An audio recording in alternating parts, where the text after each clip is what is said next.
দীর্ঘদিন ধরে ইরানের পরমাণু কার্যক্রম বন্ধে মরিয়া হয়ে উঠেছে ট্রাম্প প্রশাসন। এরই জেরে দফায় দফায় দেশটির সঙ্গে পরোক্ষ বৈঠকের পাশাপাশি দিয়েছে একের পর এক নিষেধাজ্ঞাও।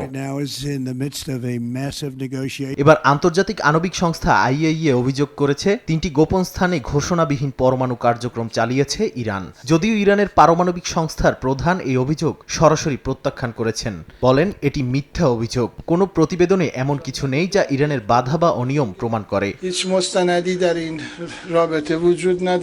তিনি আরো বলেন, পারমাণবিক ইস্যুতে প্রতিপক্ষ যদি আগ্রাসী সিদ্ধান্ত নেয় তাহলে ইরানও আগের মতো নয়, বরং আরো কঠোর জবাব দেবে। এর পাশাপাশি অভিযোগ করেন, যুক্তরাষ্ট্র ও 3টি দেশ ইসরায়েলের পরমাণু অস্ত্র কর্মসূচিকে সহযোগিতা করছে, অথচ দায় চাপাচ্ছে তেহরানের উপর।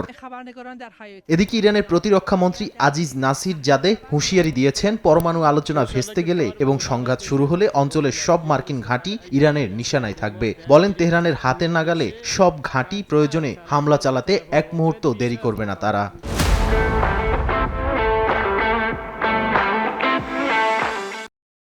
এরই মধ্যে রাশিয়া বলছে, পশ্চিমা দেশগুলোর নিন্দাজনক এমন অভিযোগ ও প্রস্তাব পরিস্থিতিকে আরও খারাপ করবে। চলমান আইএইএর বোর্ড বৈঠকে প্রস্তাবের বিরুদ্ধে কূটনৈতিক বার্তা দিয়েছেন রুশ দূত মিখাইল উলিয়ানভ। তেহরানও বলছে, এমন সিদ্ধান্ত এলে তারা সঙ্গে সঙ্গে জবাব দেবে।